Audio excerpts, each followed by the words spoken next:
Hey everybody. As you'll notice, this is slightly different at the minute in that I don't have anybody else on screen with me. It is just me right now. We are having a few technical difficulties as we get Tom, who's going to be the speaker, joining me today to get up and speak about this as well. He's having trouble logging into Crowdcast, and I had trouble logging in as well. Maybe a few of you have too. So in the meantime, let me just run through some of the basics and we can start to talk about the topic a little bit. And if you have any thoughts or questions, by all means, pile them in. So, usual spiel at the start of what we're saying. Welcome to CTO Craft Bytes. Today, we are going to look at the cost associated of making the wrong hire. And if this is your first CTO Craft Bytes event, I'm going to tell you a little bit more about the group. CTO Craft provides a learning and mentoring community for senior technology leaders with a community of thousands of leaders, annual conferences, mentoring groups, one-to-one coaching, as well as exclusive courses and workshops through the campus platform. Community membership is free. And if you're leading technology teams, you should definitely get involved. Huge thanks today goes to the sponsor Albany Partners for helping making the Bytes events possible. I will be joined by Tom, assuming he manages to log in. And if he doesn't manage to log in, then we'll make this a very quick one and we'll default to postponing for another time. So in the meantime, I am Emma Hopkinson-Spark. I am Chief of Staff at a consultancy called 101 Ways. And looking at the people that have logged in, I think most of you know me already. Right, so the topic then is around making... the way that I spoke to Tom when we were prepping this was around using data to be more analytical, more quantitative in your hiring assessments of people. One of the points that I know he wanted to make was around how a lot of what you're talking about when you're trying to hire somebody is instinct, it's gut and feel, and most of us are not taught how to hire well for the first time that you manage it. I think the way that he described it was the first time that he was involved in making hiring decisions was pulled in by a manager and, hey, come and interview this person and tell me what you think, which leaves you quite open to, well, is it just my judgment? How do I know what good looks like? And I know even from the CTO Craft community, I have conversations with people all the time. Do we do tech tests? Do we not? You want to guard against bias creeping in, and it becomes very much a gut and feel. So one of the things we wanted to pick up on is if there is data that you can help to manage that, to make it an easier decision to make and a cleaner and fairer and more transparent decision to make. Just checking whether we have Tom yet. I think he is struggling to log in. If there is anyone in the audience who has any questions or anything they want to talk through, then that's fine. And have a look through some of the prep questions and I'll see what I can do in the meantime while we hear what we're going to do with Tom not being here.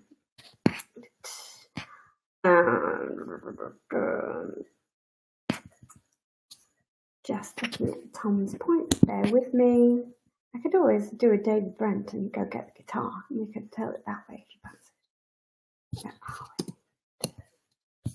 fancy. Okay.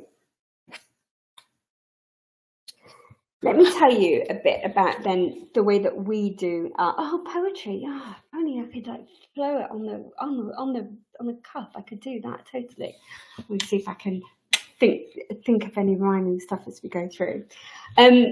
We do get asked an awful lot. It is a question that crops up in a lot in the circles that we run as well and the mentor groups around using tech tests as a good hiring metric and how do they fit into when you're hiring for engineers. So let me talk you through how we do it for a minute. And I say if there's any questions or anybody has a particular perspective on it, by all means, drop it into the chat, drop it into the Q&A as we go. So tech tests are a funny one, right? In that some people swear by them, some people hate them. I know some engineers that love doing tech tests, actually. It's a nice challenge for them. And I know others that won't even entertain coming to an interview if they know that a tech test is part of it. So the way that we do our hiring is we have a very clean process of a screening conversation, which is usually with someone from our talent team, where what they do is they talk about the experience on their CV, and really trying to gauge, and they're looking for particular traits or particular experience that's going to be relevant to what we're looking for. But it's a very short, it's a quick screening. Okay, this is somebody we really want to talk to and get to know a little bit better. And then we do a tech test. But what it really is a pairing exercise. So it's not here's an exercise I want you to go away and do and come back to us with. It's not hours worth of work that they're not going to get paid for. It really is just pairing. 1 second, Tom, I'm going to finish my thought. It's a pairing exercise where what we're looking for is how does this person communicate and how do they interact, rather than actually what's their coding quality like. Tom, I was just filling for a little bit while I was waiting for you to join. How are you doing? I'm doing good. I'm really sorry I'm late. I've been wrestling to join this party here for about 45 minutes now, but it seems like we're on. I had a bit of trouble logging in myself as well, and I'm sure probably a few people in the audience did as well. Go ahead, introduce yourself, let everybody know who you are. All right, real quick. So my name is Tom, originally from Germany. I spent the first couple of years of my life as a professional software engineer, and kind of took a little bit of a detour into management along the way. I've worked for companies such as TomTom, Frog Design, Typeform, and Amazon. My last role, I was leading the engineering team for the Amazon ad server, which is a third-party ad server that allows big international advertisers, such as Unilever, for instance, to run campaigns over different channels and have one place where these campaigns are being tracked and managed, so that they can see how many people do they reach and how many conversions are they getting. Yeah, so that's just a little bit about me. Awesome. I'm really interested as to why this topic is so passionate for you. What is it about this that makes you want to lean into it and talk about this one particularly then? Yeah, I think like many people, I think I've maybe been a little bit scarred by the whole topic of hiring and interviewing, especially I think in our industry. The way I came into interviewing was like pretty much everybody else that I know. When I made the transition from being an individual contributor to becoming a manager, like all of a sudden you're supposed to, hire people, but nobody ever tells you really how. So, I did the best that I could do. Started reading some blogs, looked around a little bit, but if I'm honest, I never really knew what I was doing. I was mostly just hiring based on gut feel and whether, I liked the person that I was talking to or not, or whether I could see myself working with them or not. And then one day I just made a massive mistake. I hired a person that I shouldn't have hired.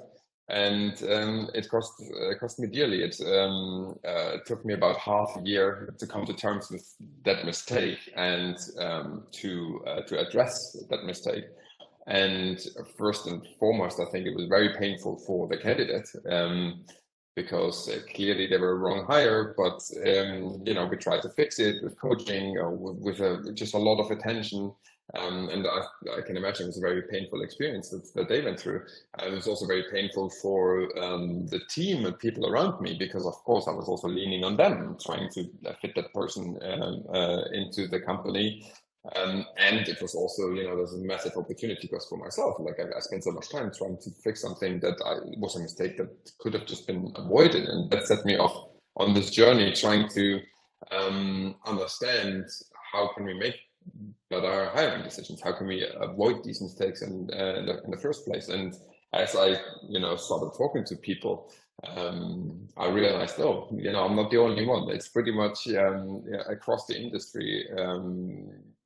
There is a lack of education. There's a lack of really focus and rigor around the interview process, and that's how I ended up really being passionate about this. Excellent. It feels like a double-edged sword, or at least potentially. I think you see often that phrase of hire slowly and fire quickly, which I guess gives you that breadth to really make sure that you're making a right decision when you do hire somebody. But on the flip side, you also see, and I read all the time of I've heard horror stories of people having 7 or 8 different steps in their interview process, and just to make sure that they're really sure. How do you balance that of like taking your time and making sure that you're really sure versus getting people through the door quickly and staying competitive in a hiring market as well? I mean, it's a very difficult balance to strike. There's no doubt about it. Yeah, like as a hiring manager, of course, you have an incentive to fill your roles quickly, and the tendency is there to maybe lower your standards, because if you need to hire 20 people and your boss is breathing down your neck every day. How's it going? How's it going? How's it going? The tendency is there to lower your standards and to just basically bring the people in so that you can say, okay, I'm done hiring. I think as a hiring manager, you really have to resist that urge, and there's techniques, things that you can use that can help you along the way. One of the techniques that you can use is make sure you apply as much data-driven decision making to your hiring process.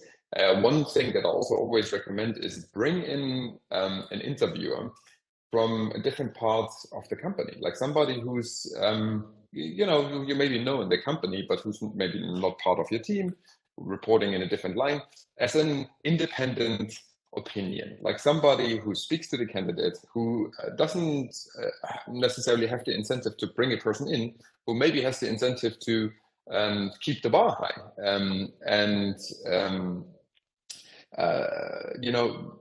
bring the person in and listen to their result of the interview and see whether they come to the same conclusion as you. Basically get a third independent opinion, and that can help you try to resist the urge to just hire because you feel so much pressure you have to. I would say in general, if you have to pick one side of this equation, I would always go for applying more rigor on the interviewing side. Doesn't necessarily mean you have to be slow. You can apply data-driven hiring techniques and still go fast. But I would always err on the side of avoiding false positives than false negatives, if that makes any sense. Because the cost of bringing in a wrong hire is just so much higher. It's so much more pain for everybody involved. And you end up spending much more time trying to fix those problems that result of it than you would in being thorough in your interview process. Okay, let's dig into that a little bit, right? Because I guess I see how it goes hand in hand. Like you say, it doesn't have to be slow, and applying more rigor doesn't necessarily mean more meetings, because actually having more steps and more people for them to meet can still just be more opportunities to use their gut and feel and their intuition, and still it's giving you a range of people's views, but it's still not actually data driven. So can you give us an example of what some of those data points are then that you mean that you would collect through that process? Yeah. So I think broadly speaking, you want to split the interview into two different parts, into the functional part and into what I call the behavioral part. We can also call it the non-functional part. Yeah, the functional part is pretty clear when we're talking about, let's say, a software engineer. You want to know, is that person capable of writing software? Are they able to architect a complicated piece of software? Are they able to read code? Are they able to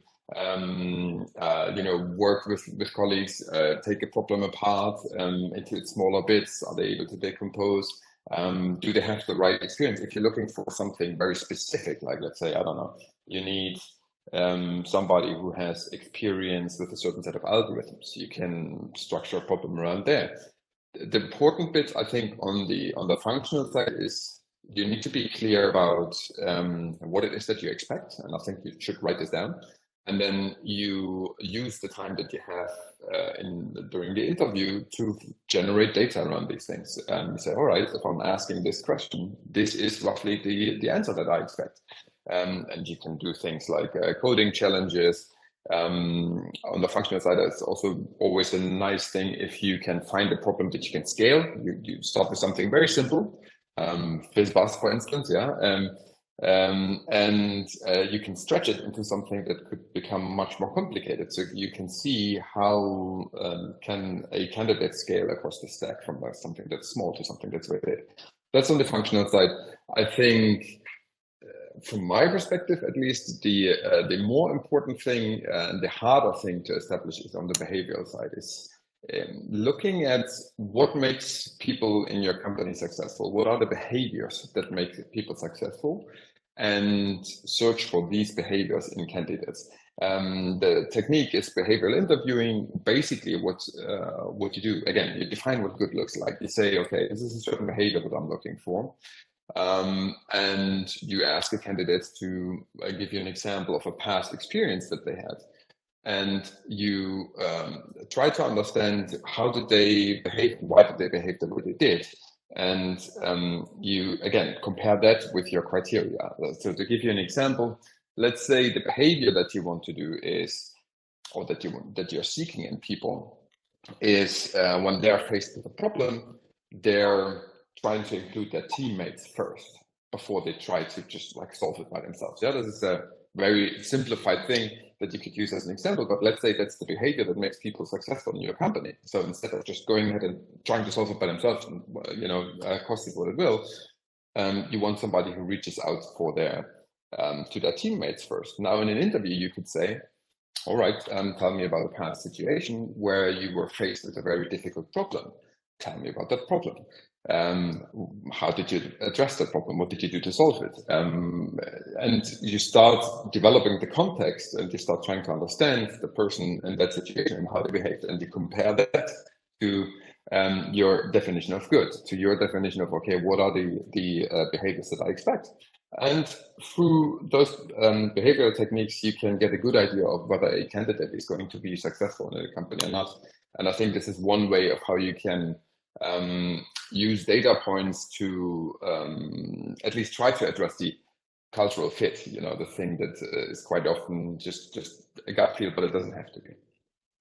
Yes, that leads to an interesting question about the people that you have doing those interviews, because from a personal perspective, I always make sure that it's someone that knows the job, it's someone that's doing it themselves, they know the kind of things they're looking for. But I also, and I'll be perfectly frank, I make this stuff up as I go along all the time. And one of the things that I've done when I'm hiring, particularly for people who are leading engagements for us and things like that, is I have scenario-based questioning where I paint them an imaginary client with imaginary problems that are going on. And then I ask them, how would you unpick that? Where would you start in that if that's what you're facing on day one? Behind the scenes, I have a big long list of checkpoints of stuff that I'm listening for. Have they talked about how they're going to communicate it with the leadership? Have they talked about how they get more information from other people? Are they people-centric in how they're approaching it? So about 20 different things that I'm listening for. But I think it kind of, I guess there's a guard against that. In theory, anybody could then go and do that interview with that person because I've asked them a question, I've got things I'm checking off, tick, tick, tick, they've done it or they haven't. But I still think there's value in the conversation with an experienced person to be able to know what they really meant when they said that, or to tease the right things out of them and help them expand on their answers. So how do you guard against, I guess I'm asking how important you think that is, or are we going to get to a point where you could just interview someone with a checklist by the sounds of it?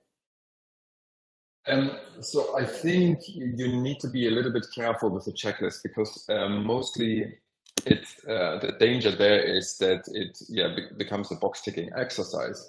And I think interviewing, again, we're all humans, we're complex beings. It's hard to imagine that you could just reduce a person to a bunch of tick boxes and then expect that if all of these boxes are ticked, we have success.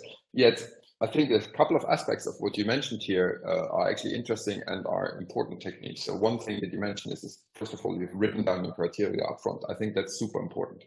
Having that fundamental understanding of what it is that you're looking for and having that written down and having that shared with other interviewers I would say it's like 50% of the interviewing success is right there because it forces you to think about, okay, what is the essence of what I'm trying to achieve here? Of the question Whether do you need to be a domain expert during the interview or not, I think, again, that differs on whether you're on the functional or the non-functional or the behavioral side. On the functional side, I think you have to be a domain expert. I think if you want to interview a software engineer on the functional side, somebody with software engineering expertise has to do that interview, even if it's written what you expect upfront, because it's just, you're trying to assess domain knowledge.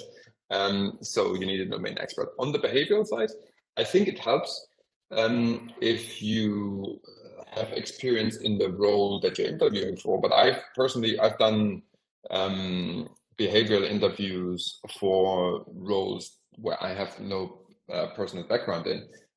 You still need to understand the context of the role. So I wouldn't just,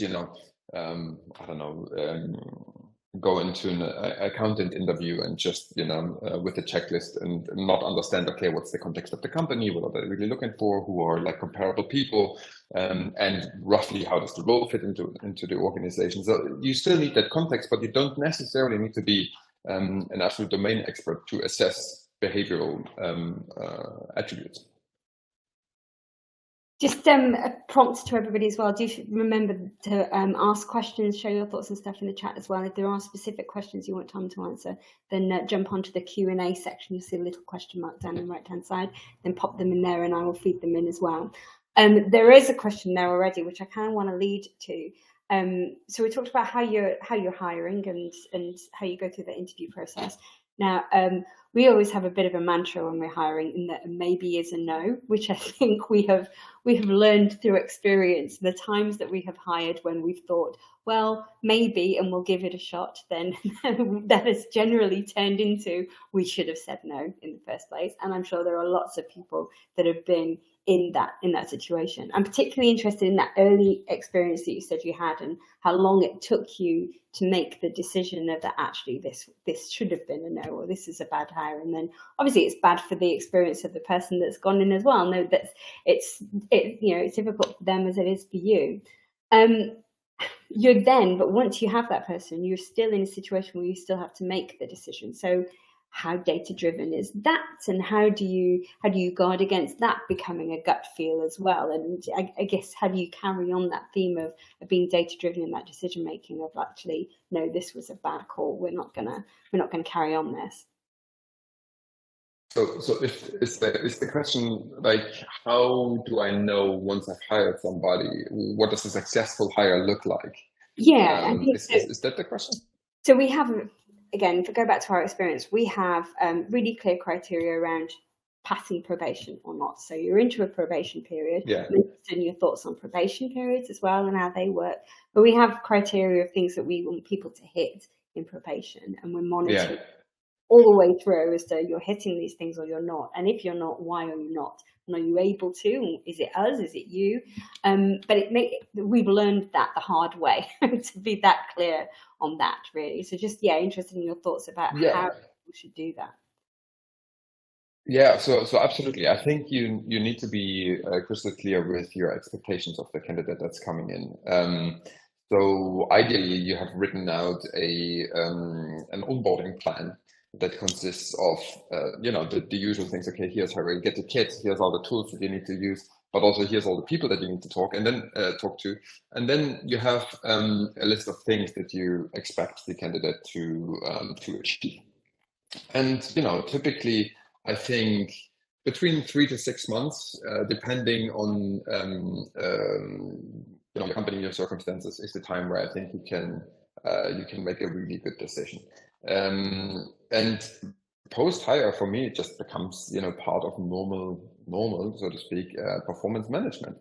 So once you've defined your onboarding plan, you've defined your expectations, of course, you give the candidate some time to find their feet and to become successful in the company. But I think after like 3 months, you want to see that person to start contributing actively and becoming, an active component of the team.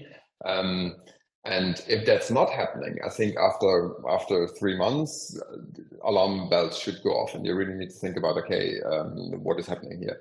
And then it just becomes a question of again of coaching, or you need to be honest with the person. You need to provide the feedback. They need to, as soon as you have some data here, you need to provide feedback to that candidate. Make sure you give them the chance to actually address it, because yeah, the same is true for them as well. And if that doesn't happen, then I think you need to put a plan together on how you help the person to become successful. And ultimately, if they can't, well, I think ultimately then that's not a good match. And then you should really use that as an opportunity to think, okay, what is it that made that person unsuccessful in this company? And how can I use that data point to feed back into my hiring process to make sure I'm not making that particular mistake again? Mhm. I hope that answers the question. Yeah, I think it does. And it leads on to, so there was a question actually from Andy.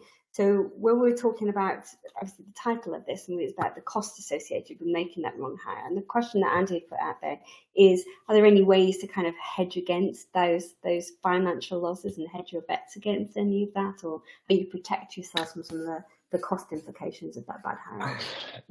I mean, the financial side is one thing where I think you could think about trying to pay the person less while they're in probation. But I think the financial side of things, at least at scale, is really not the cost that I'm talking to. I'm talking about the cost in terms of the energy that you as a manager spend, that you're not spending on driving the business forward. The energy that all your teammates are spending on trying to deal with the situation, trying to manage their frustrations, trying to help that person, and the opportunity cost that comes to them. And then last but not least, the candidate.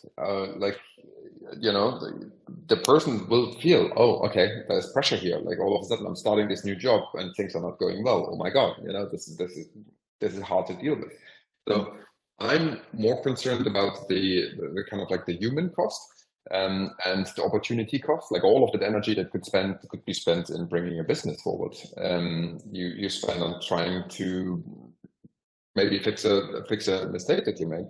And last but not least, you also have to consider every candidate that you bring in, that you interview. It's always a touch point with the potential customer or with a community of people. People have networks, people talk to each other. So you also, just from a purely employer branding point of view, you want to make sure you always, treat this process with as much rigor as you can, because you don't want to be known as the company who doesn't do their homework when they hire, and then if it doesn't work out 2 months in, they just fire people. Like you do not want to have that reputation in the market, because it's a very competitive market, as we all know. And candidate experience is what I call this, is a very important thing.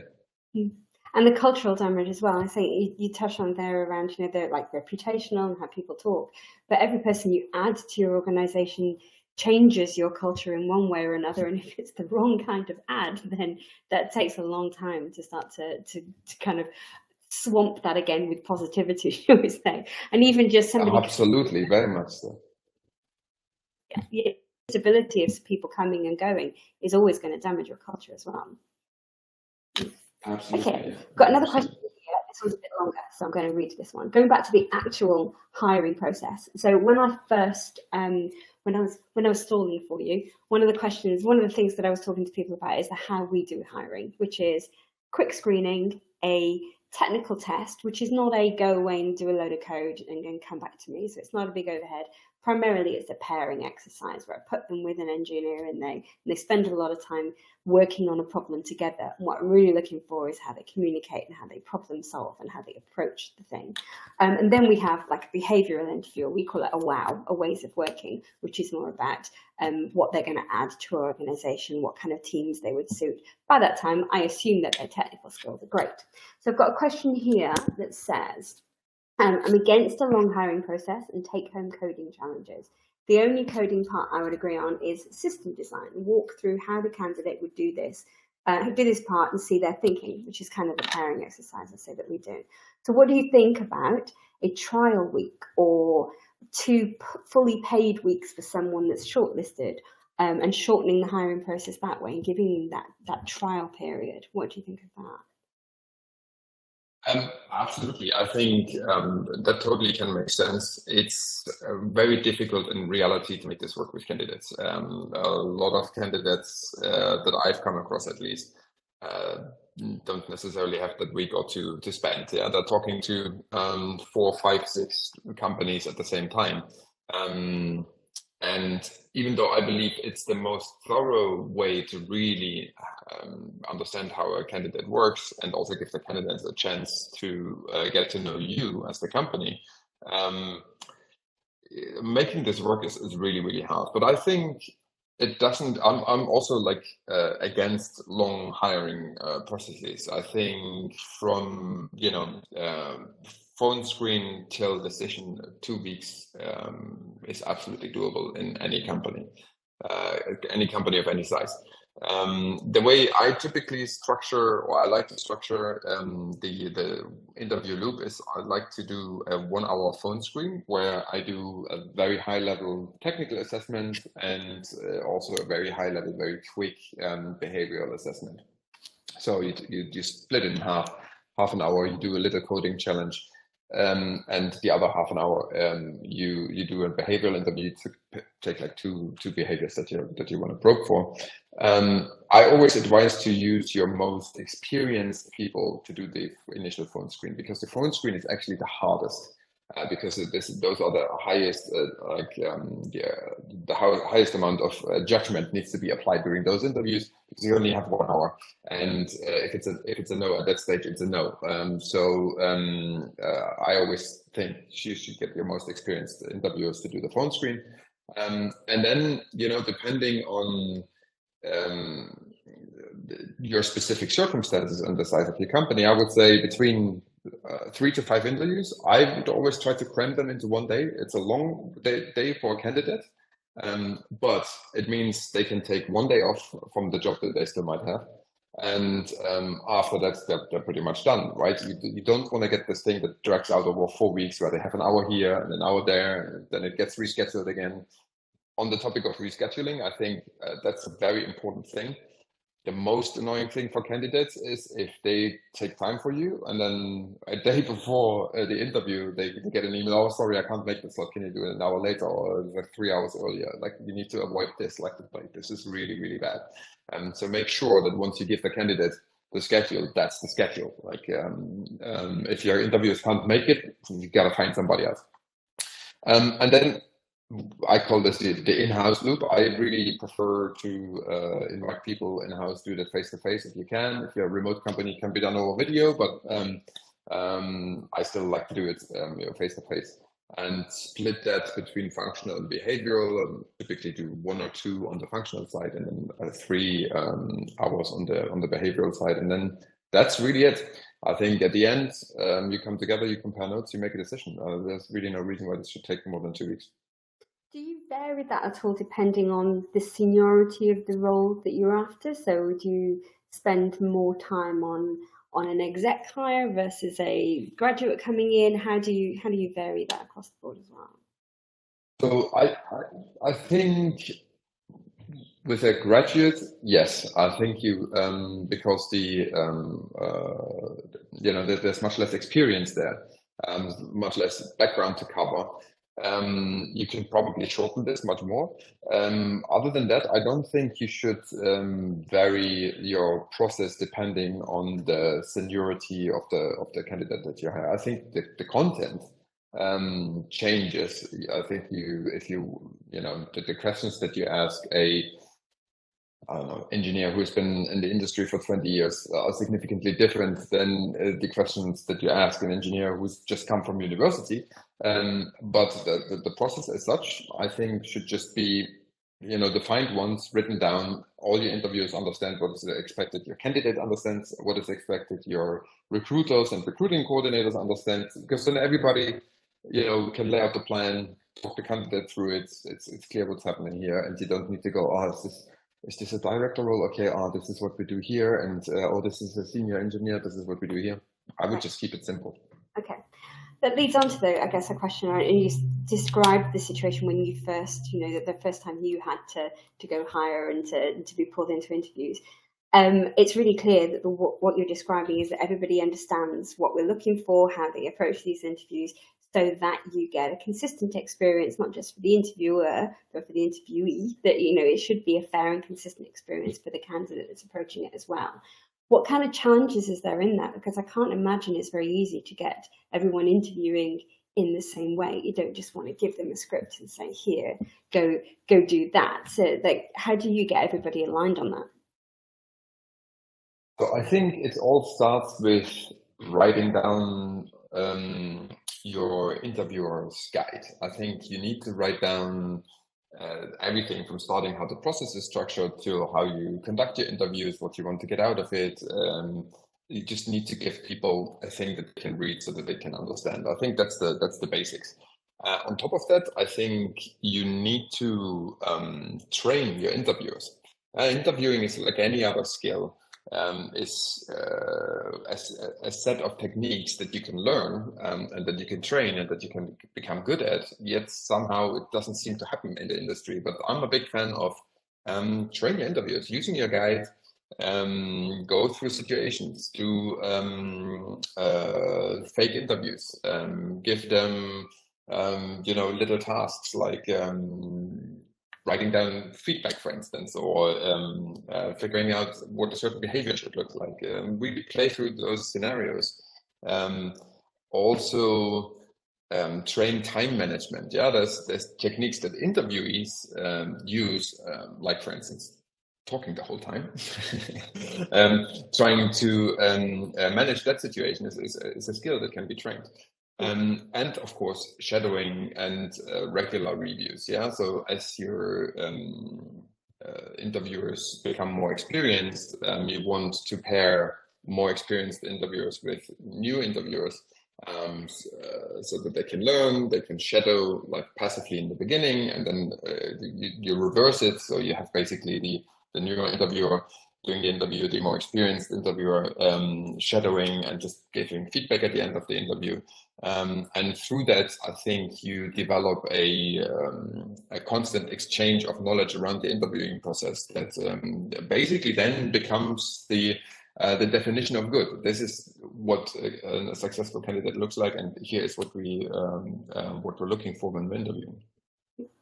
There are a few questions in the Q&A. By all means, keep them coming. There are two particular that I'm going to ask you back to back now, because they're kind of the opposite ends of the spectrum and ever so slightly contentious. So we do love questions like that. Definitely give me more. So first I'm going to ask you says, to be honest, as a candidate, I used to dread multi-hour interviews. My best jobs was where I was happy, and the happiest I was in was where I just clicked with the people during the interview process. So thinking back to process-heavy interview runs, these ended up being bad workplaces anyway. So the question is, what's wrong with gut feelings? What's wrong with a simple process? Most people could do the job, but maybe won't get along with a particular culture or environment. So why don't we just trust our gut feel? My biggest argument against trusting gut feel would be your gut feel just changes so much from today till tomorrow. I mean, imagine you're coming to this interview and your interviewer has just had a bad day, like, I don't know, their kid wasn't sleeping the night before, and now they're really tired and exhausted and are not the energetic person that they usually are. There's just so much room for error there. And the costs for these errors are just so big that I think it's too risky. And I wouldn't want to run a company where hiring decisions are based on gut feel. I can imagine that it's maybe for interviewees or candidates nicer if you just come in, you hang out, you see whether you click with the people, and then you go on. But if I take the view of somebody who's running a company, and I really need to think about the culture that I'm building in the next 2, 3, 4, 5 years, I wouldn't leave that up to gut feel. Absolutely not. I remember I worked with somebody once who used to say that what they were really looking for is this someone I could go for a beer with? And that in itself is like it's probably a good time to start to talk about that kind of unconscious bias, right? I don't want to build a company where it's just a bunch of people that will go to the pub at the end of the day. I want diversity of thought and experience and all of the wonderful richness that goes with that. I want culture add, not culture fit, and I want to really expand who we are as an organization. So you have to challenge those assumptions about, yay, this is someone I could have a beer with. What about people that don't drink? What about people that can't go to the pub? No, there's so much more in that than just, this could be my friend. I'm not looking for friends. I'm looking to build a diverse, healthy organization. So, yeah, I can imagine that that's probably not on your criteria of how we interview is, could I go for a beer with this person at the end of the day? Well, it depends. It depends. If you're planning to run a beer company, then maybe I would say, all right, then this could be an important thing to check for. But absolutely, I think it's great when people get along. Don't get me wrong, but I don't necessarily think we have to be friends or we have to be hanging out in the pub to be able to work effectively together. And I think you're hitting one very interesting point there. The biases, are always part of every decision that we make. I think for me, there's three main biases that really stick out and that we should be conscious of when we're interviewing. One is confirmation bias. And even very, very experienced. There's some research there that indicates that even very experienced recruiters, make a hiring decision in the first minute, and then they spend the rest of the hour just confirming that decision. So that's something that we just have to be aware of, that you have to work around as much as you can. I think also something that I see a lot happening in the industry is social cohesion. So you're talking to an interviewer and you go, oh, so what did you think? And now you're waiting for that answer. And of course, it's if you're in a group with 5 very experienced interviewers and they all say, oh yeah, the candidate was great, you thought the candidate wasn't that great, and are you really going to stand up and say no and disagree with 5 very experienced people? Probably not. So I'm a big fan of using written down feedback. You vote up front and you discuss the results of your vote in a group. But your vote is your vote, and you do that before you talk to any of the other interviewers to get rid of the social cohesion bias. And then of course there's recency bias. Yeah, especially if you interview a lot, you start comparing candidates against each other, which you really shouldn't. You have your definition of what a successful candidate looks like, and this is what you're interviewing against. You shouldn't compare people who haven't even made it into the company yet. So I think those are the main 3 biases that you need to be aware of. Just one thing that's just popped into my mind that you need to be aware of is, if you decide your criteria of the people that you're looking for and their behaviors, one risk that you run is that you really create this monoculture. And I think that's something that especially a lot of the big players in the industry struggle with. So if you are truly interested in building a diverse team and you want that diversity of thought, I think you need to build that into your hiring process as well. Otherwise, you run the risk of basically just hiring the same person 1,000 times and having that monoculture, which is not necessarily what you want. Maybe it is, maybe it isn't. But depending on what you want, I think you need to be conscious of that fact, and you need to build that into your process. Okay, so I'm going to lead to the flip side to that question, which somebody conveniently posted, which is the complete opposite, which says research shows that the best test in isolation is a cognitive ability test, with long-term performance correlation of 0.67%. How much worse would we do if we threw away all of the interviews and just used a cognitive ability test instead? And it seems like an awful lot shorter way to do that hiring process as well. So what do you think to that? Just chuck away all the interviews and we'll just do a cognitive ability test. I'm always careful with these shortcuts for a number of reasons. First of all, I'm not aware of this study. We would have to look at this study, and if it's maybe funded by the people who run the cognitive ability test, I'd be careful with those results. Again, we're working with such a diverse field of candidates and a diverse field of companies. I don't think you can reduce it into a set of questions that you just, or a set of problems that you put in front of a person and just say, okay, run through it. The human element is always there. I think we can use data as much as possible to influence our decision making, but at the end of the day, we're all humans, and that's great. We should celebrate it. There is always an element of judgment that happens in these decisions, and that's okay. I think we just need to be aware of that fact. I personally would be doubtful whether you could just run one of these ability tests and say, right, that person is going to be great in the company. But again, it depends on the type of company. Maybe there is a company where people who just run through the test successfully are successful. Could be. I think there's definitely an element of, I guess, using the process as well to get to know people, which you can't do. And it's always difficult when somebody lands day one and have no idea who they are or what teams are. I guess I can't imagine a test that's going to tell me what team they're going to work in best, or where I want to start them, or what kind of support that they're going to need as they join as well. So you have to have some element of getting to know the people as well through that process, I guess. Absolutely, and it also really depends on what success looks like. Yeah, what does success look like? Do you want to build that long-term relationship with that person, and do you really see that person staying with the company for the next 10 years and becoming the company, and really influencing the direction of the company, or is it just somebody who comes in, does a few things, successfully launches a few things for 2-3 years, and then goes off somewhere else? The companies are so diverse, just as people are. So I agree with you. I think I'd struggle to imagine that we could just turn it into an A4 sheet with a few questions, and that's it. I should say, Ruben, who posted that question, has just pointed in the chat as well that it was from a paper, from a meta study that he found. He's going to dig out the paper, so do please share it, Ruben, when you find it. And if you don't, I think we have a slip. Yes, we have something there. But yeah, if you post something on Slack, I'm sure we can keep the conversation going in there as well. I think a few people would be interested. Fantastic. Yeah. I'm always interested in research in this area. I'm always interested. Absolutely. So there is one more question in the chat, and we just have about 5 or 6 minutes left timing-wise. I know we were a little bit late getting started, but I think we should try and stick to it because most people have more meetings coming up this afternoon.